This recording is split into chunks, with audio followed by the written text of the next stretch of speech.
We asked the question, and this is what we want to ask in this class. We've been asking it, and we'll ask it again at the end of this class if we have time, but if not, in next week's class, and then at the end of the course as well. Really, each week, what are we learning about God, and what are we learning about ourselves?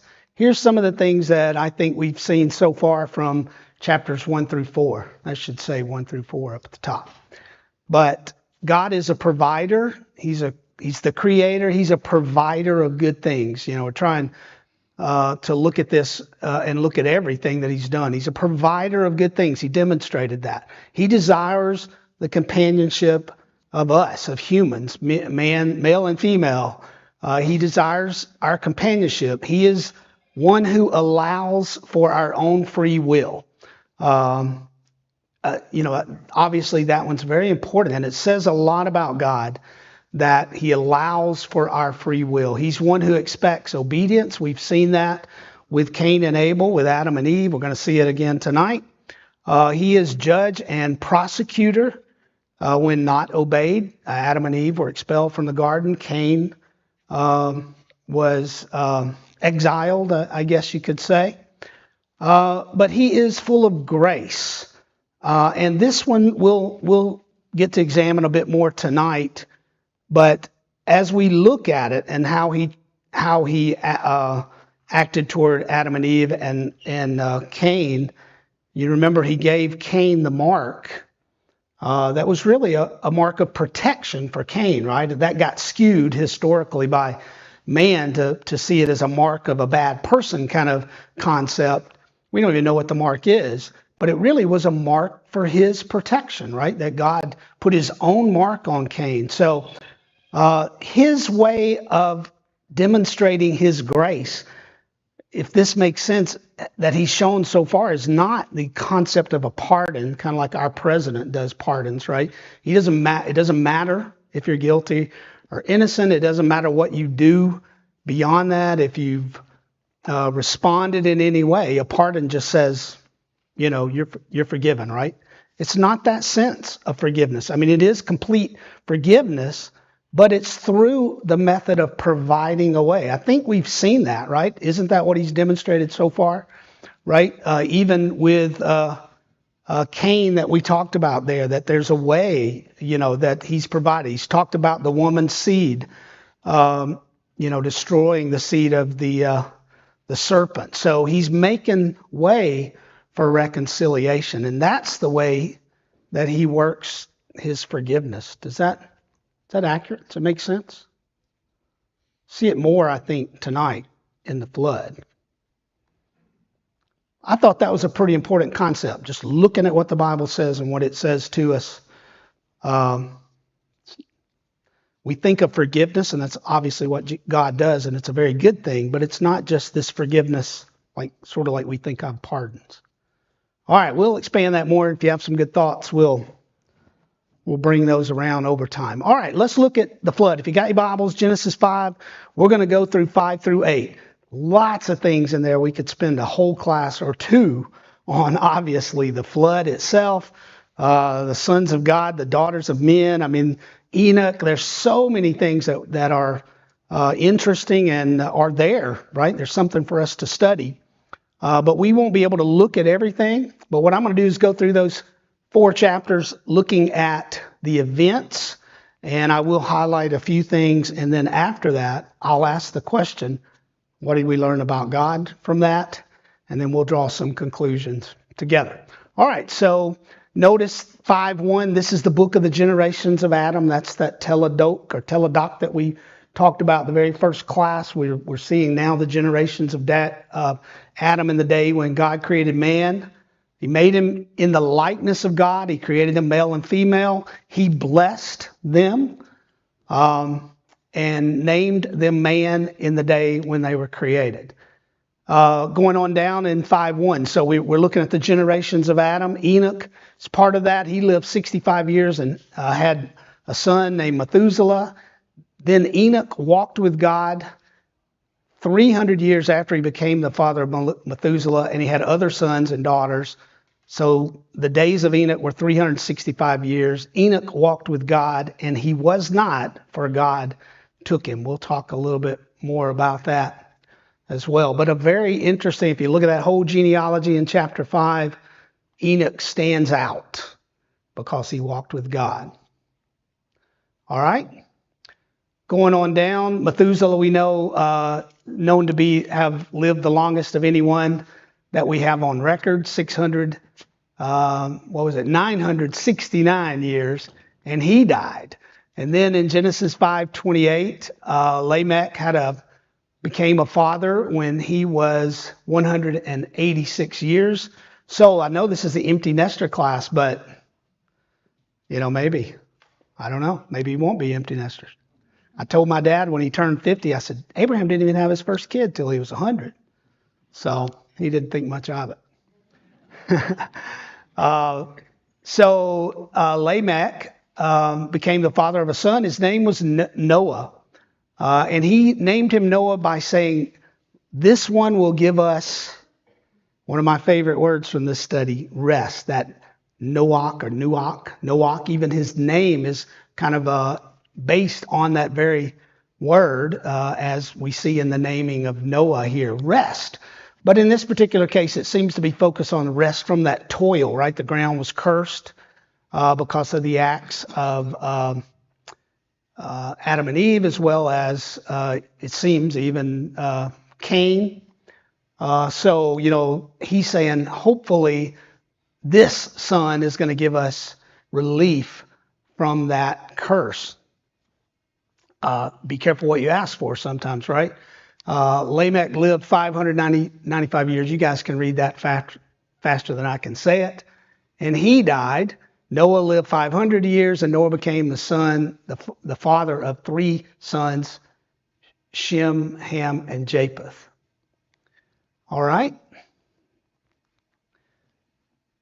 So then in chapter 6, and the Lord said, my spirit shall not strive with man forever, because he also is flesh, nevertheless his days shall be 120 years. This seems to be less about saying how old the average age of humankind will be, and it's saying there's going to be 120 years from now is going to be the catastrophic event of the flood. That's kind of the way it worked out, and that seems to be the case. Most people agree on that. 6:1 and 2 talked about the sons of God and the daughters of men. Lots of speculation there. The general sense seems to be, there's really 3 different ways it can be read, and we don't have to go into those, but the one that seemed to hit me the most was that the sons of God were those, the Seth line of Adam and Eve that had been talked about. So you have Adam and Eve, and then you have the events of Cain, and then you have the lineage of Cain, and you have the lineage of Seth that leads you down to Noah. This is chapter 4, right? Cain's lineage. Chapter 5, Seth's lineage. And then chapter 6 is these sons of God, Seth's family, the ones that the name of the Lord began to be called upon through that line. It seems to say that, and I think that's chapter 5 or 4. And these, I'm sorry, that would be the daughters of men. The sons of God are those of Cain's family that are less in line with the things of God. Speculation there. I don't know that really is it. There also is definitely room for it to be angelic in nature, and there's evidence for that.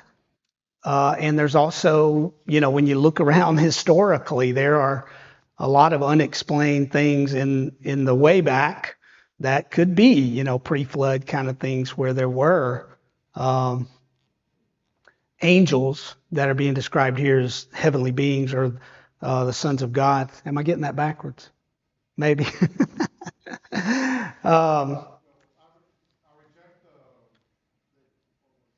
The Seth. You reject it?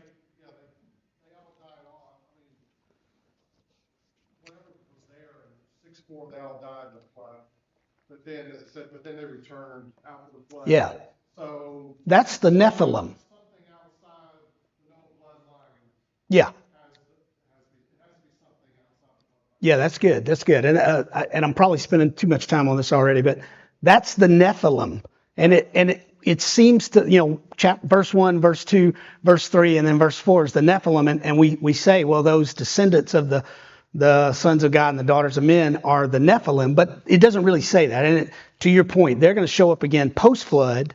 So, what I've seemed to have captured is that Nephilim is a descriptor, not a genetic thing, right?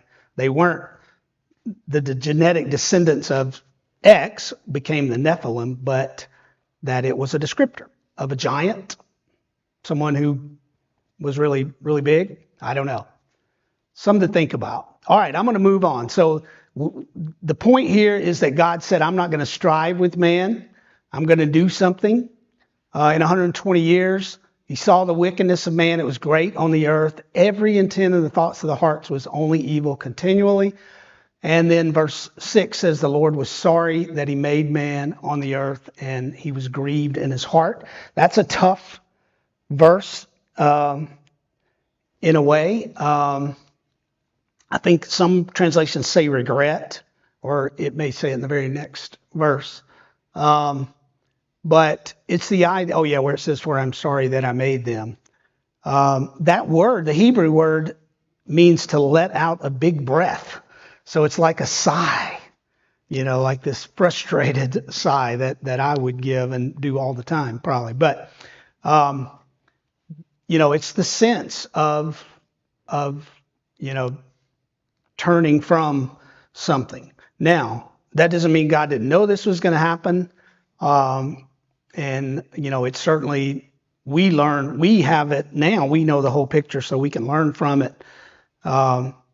But at that time, God said, I'm going to act on this. Yes, sir. To me, it seems that this really follows the fact that God has really blessed man with choice. Mm-hmm. Choice. So there's nothing God can't know, except if he chooses not to think every thought or be ahead of us on every ridiculous little thing. But it seems to me that the big X factor was God was, will we love him back or not? I mean, this is why I feel like God is more like us than we knew. Actually, it's the other way around, of course. We're more like God than we knew. But God has grieved, and you go through the Old Testament, if you really look for what God is feeling, especially Jeremiah, Ezekiel, all the prophets, he grieves so much throughout the Bible about man not loving him back. Yeah. So I don't see a real problem with taking him like it. He's very much vulnerable only to man. Yeah. Who was the minor prophet that married Gomer? Who was that? I think so. Hosea, yeah. Beautiful image in Hosea of God looking from afar at his wife, or, it was Hosea looking from afar at Gomer, getting gifts that he had sent her and giving credit to the men around her, that she was being unfaithful to him with. Very much that image of brokenheartedness. Love, we'll talk more about this as the weeks go by, but, we've already said that true love is not painless, right? It is not without grief. Grief is a good word when it's not reciprocated, right? That's good, Robert. Good. All right, I'm going to move on a bit. If you have something you want to make sure we cover, write it down so we don't forget it. But amongst all that, Noah found favor in the eyes of God. Noah found favor in the eyes of God, which is a wonderful statement, and there's always hope. I think Enoch represents hope. Noah, of course, represents hope here. And then we see another one of those teledocs in 6:9. These are the records of the generation of Noah. So now we're going to drill in, all that scene of God seeing what was going on and saying, I'm going to act. God found favor in Noah, and now we're going to learn about more detail about Noah. He was a righteous man, blameless in his time. Noah walked with God like Enoch, and Noah became the father of 3 sons, Shem, Ham, and Japheth, and that's in the beginning of chapter 6. Now look at some of the words here as it describes what's going on in the world. I thought a couple of words stood out. Corrupted, right? That's the idea of rot or ruin. The earth was corrupt in the sight of God, and the earth was filled with violence. I didn't highlight that violence. Those are a couple of powerful and strong words, and I think they speak a little bit to us, right? This is what man in his free will has kind of gone as a group toward, is corruption and violence. Behold, I'm about to destroy them with the earth. I thought that was interesting. I didn't highlight it, but we know that the flood was catastrophic for the people. It was also catastrophic for the earth, right? The earth that we live on was not what was pre-flood, certainly not what was creation. Catastrophic changes to the physical earth came with that flood. And I thought it was interesting there in verse 13 where he says, I'm gonna destroy them with the earth. It's going to be destructive to the earth as well. I think that's interesting. It helps us better understand the world we live in now. So he tells Noah to make an ark of gopher wood and tells him exactly how to make it. This is how you shall make it, ...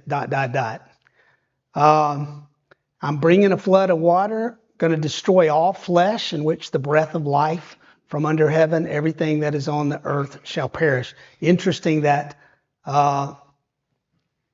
the breath of life, think about how special life is on the earth, how special, what God has brought. And it was his breath that brought that.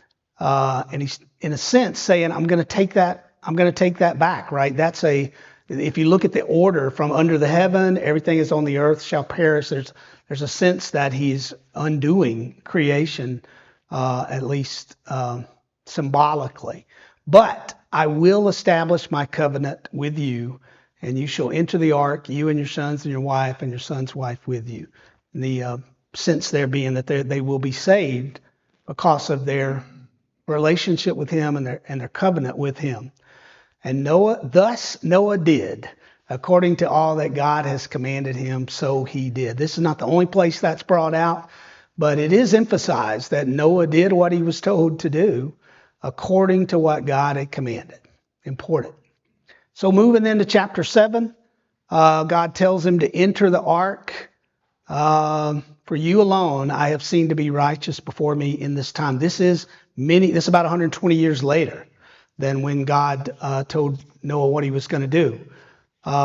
So now they've entered the ark, and then 7 days later the water came up. The water of the flood came upon the earth. Lots of things out there about how that could possibly have happened. In the 600th year of Noah's life, in the second month, on the 17th day of the month, same day, the fountains of the great deep burst open and the floodgates of the sky were open. Again, you look at the creation, right? And you're seeing some of those things that were separated at creation or seem to now be coming back together for this event. The rain fell upon the earth for 40 days, 40 nights. All flesh that moved on the earth perished, birds, cattle, beasts, every swarming thing that swarms upon the earth, and all mankind. And all that was on the dry land and all those with nostrils was the breath of the Spirit of life died. Thus he blotted out every living thing that was on the face of the land. And the water prevailed on the earth 150 days. So then moving to 8, a very important verse also to in the remembering of these events. But God remembered Noah. This means it's not like he forgot and had to remember. It's God, returned his attention to Noah. He had not forgotten him, but he knew he was there, and he came back to Noah and all the beasts and all the cattle that were with him in the ark. And God caused a wind to pass over the earth, and the water subsided. This then at the end of 40 days, Noah opened a window He sent out the raven. It flew here and there, but it really never found anywhere to rest. And he sent out a dove. I think was that not another 7 days? No, didn't say. He sent out a dove to see if the water was abated, but the dove found no resting place for the sole of her feet. So she returned, and then the water was still on the earth. And he brought her back into the ark, kind of symbolic there.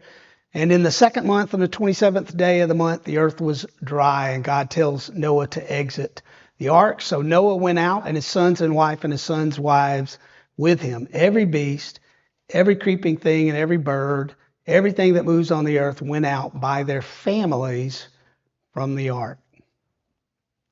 All right. There's a few more verses about the covenant at the end of chapter 8 that we'll look at next week and move into chapter 9. So what stood out to you in the events of the ark?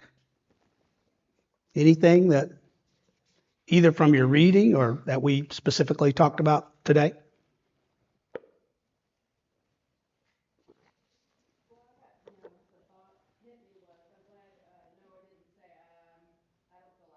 Yeah. Yeah. How old was he? Did they say he was 500 years old? I can't imagine. Hey, that is actually a very good statement, because what God asked Noah to do was not a small piece of work, right? 120 years of preaching to a hostile group, no doubt. Certainly a group that was disinterested in what he had to say. Building something that had never been built before in a very specific way, rounding up those animals, doing all the things that need to be done. It was a monumental piece of work that God asked of him. So yeah, kudos to Noah, right, for saying, I'll do it.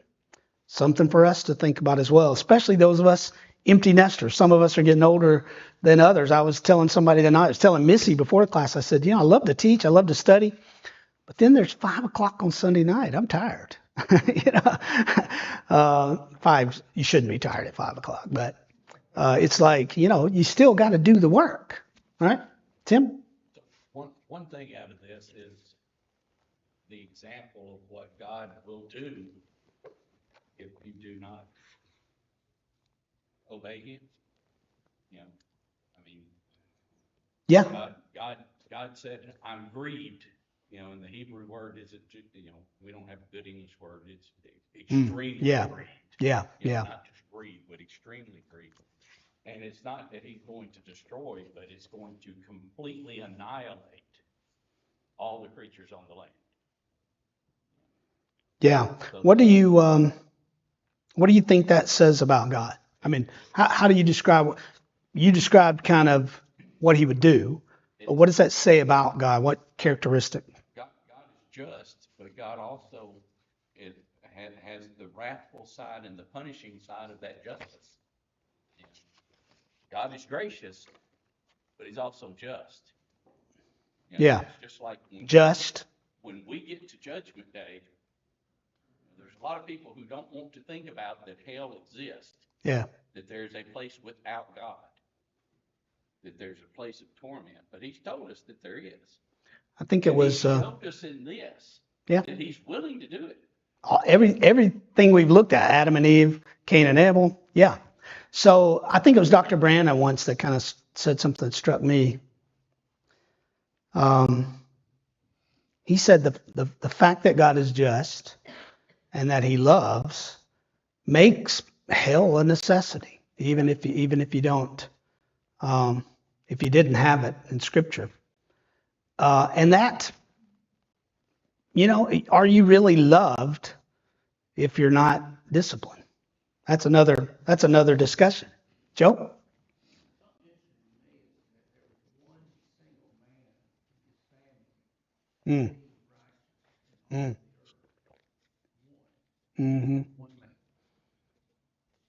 That's hard to do. It's hard to fathom.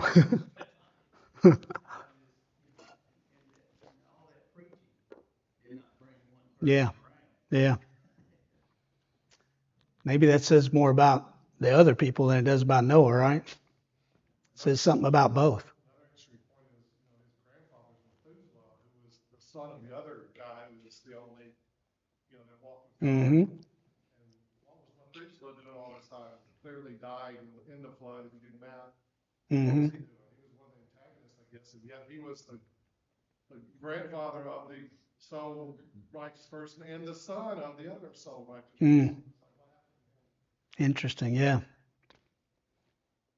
Sue?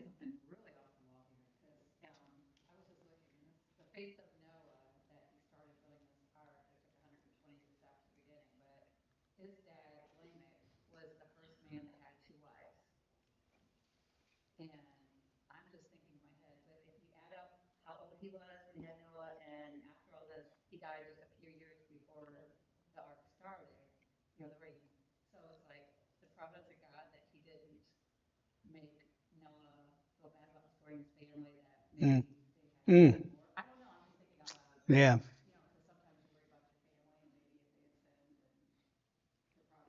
Yeah. Yeah. Noah is a, I want to say the word hero, but Noah is a good example to us, right? Because he did what he did in the midst of difficulty, in the midst of like that, knowing that, even among his own people, he was rejected, so to speak. So, yeah. Good. Yes, sir. Jeff. Oh, both Jeff.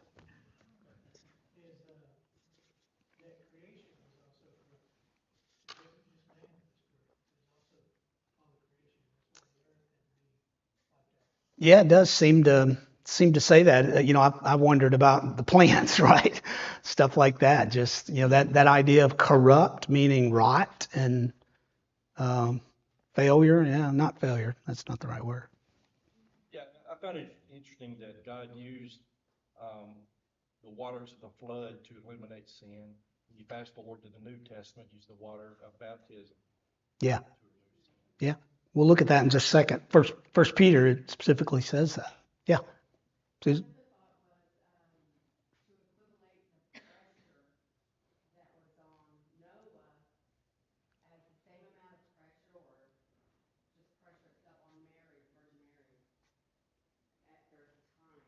Mm.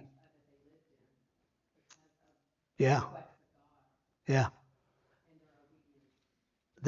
This study of Genesis has been so eye-opening to what we're experiencing to me right now. This, humans, if we were bees, if we were like bees and we were a hive humans are not,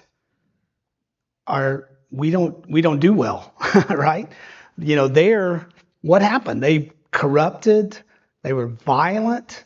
So this idea of being so well connected as we are now with social media and things like that may not be a great idea. I want to go back and revisit some of Jason's studies that he's done because you're seeing that, right? Man, there's a way that seems right to us, but the end is death, right? So something to pay attention to. And Jason just walked in, so don't tell him I mentioned him. All right.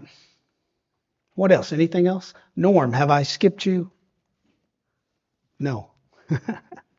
Chris Kringle. All right. Well, here's some of the things that I came away with. I think y'all have hit on these, and we'll expound. Stop me if you want to discuss any of these. It struck me in reading Genesis chapter 5 and with the events of Adam and Eve, right? What was the one thing they never ate of? Tree of life, right? So, this idea of immortality, Genesis chapter 5 brings it home, right? Every one of these people, it says, and he died, and he died, and he died.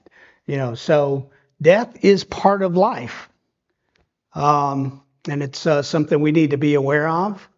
And then when you go to the New Testament, right, and you hear Jesus, the words about eternal life and abundant life, it kind of led me to the thought that in Genesis and the creation, it talks about the animals being of kinds, right? Kinds.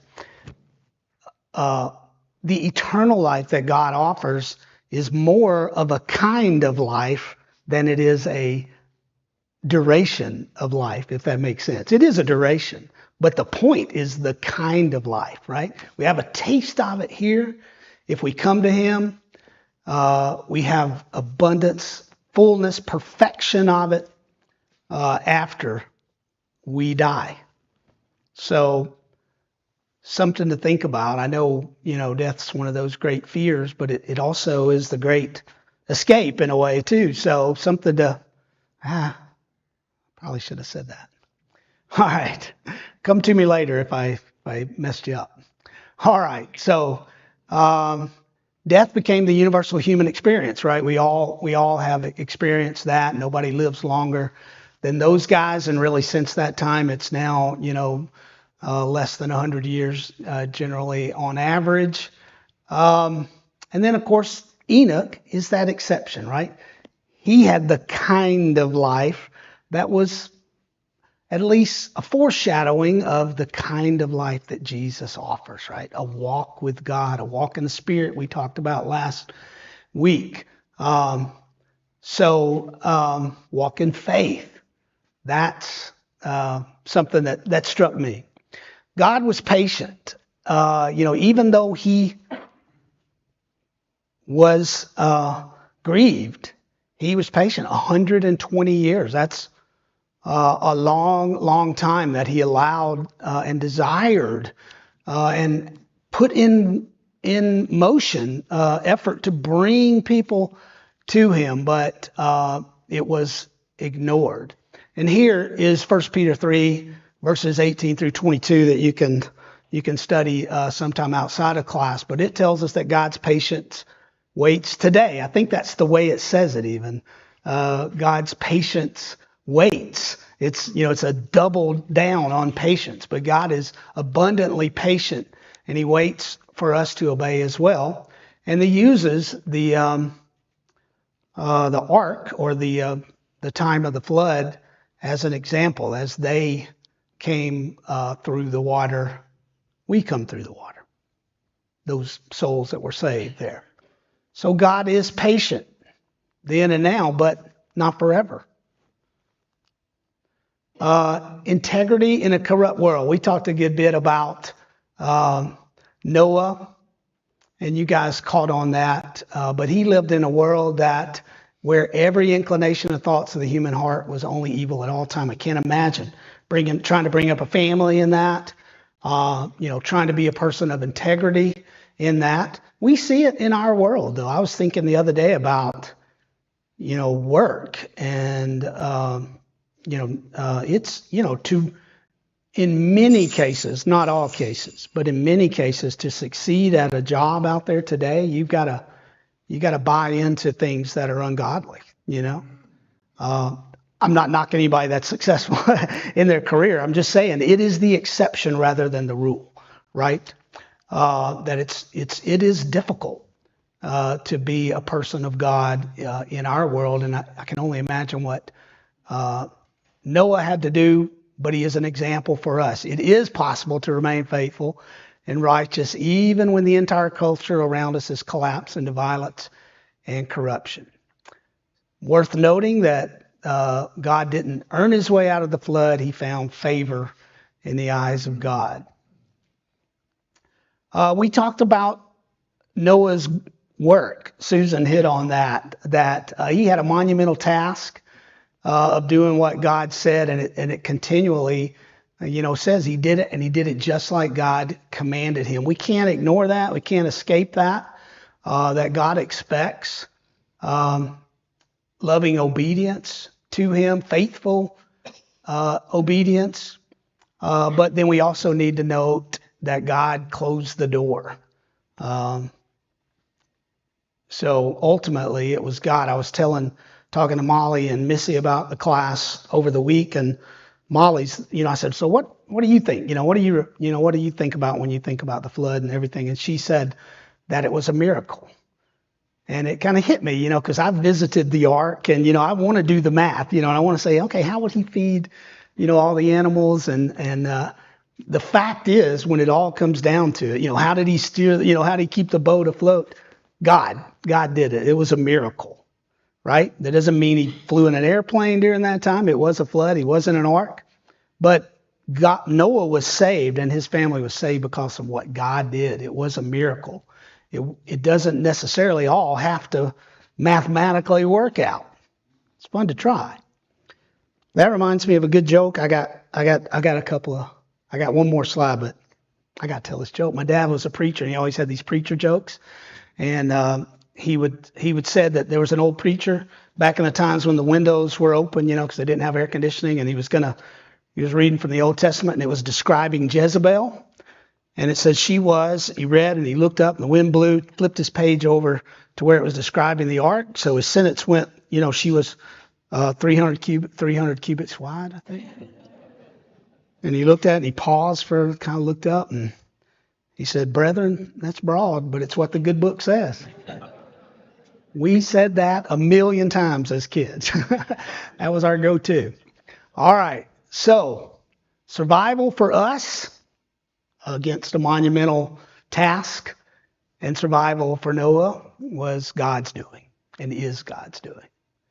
And that is the fifth point. God remembers his people. Beautiful language and beautiful message there that amid all that and all that destruction, God remembered Noah. Can you imagine Noah's life on the ark, right? It's a lot like our lives right now if you think about it, right? Would have been suffering, would have been difficult times, would have been work, things to do every day, all day long. I can only imagine. And it was a time of, he could have lamented that he only had one window, right? He could have been afraid of every storm that came along. He could have started trying to work out a better way, right? I think if we could, maybe build us a submarine, we would do a little better. He could have done all those things during that year that he was on that ark, or that time that he was on that ark. Could have done all those things and they wouldn't have changed anything about what God was doing. Wouldn't have saved him any more than he got saved because he followed what God said. I think that's a very important thing for us in the context of rest, which I think is a big message in what we're seeing in Genesis. God offers rest. Noah could also have slept calmly at night, knowing that he was the safest man on the earth because he was in God's ark on his way toward God's plan. Yes, ma'am.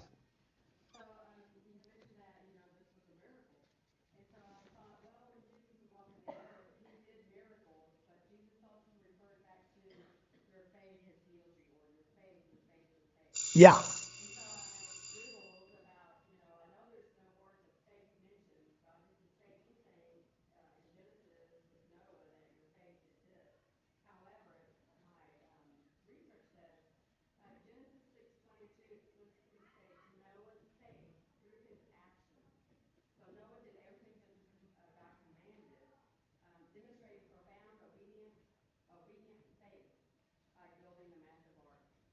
Absolutely.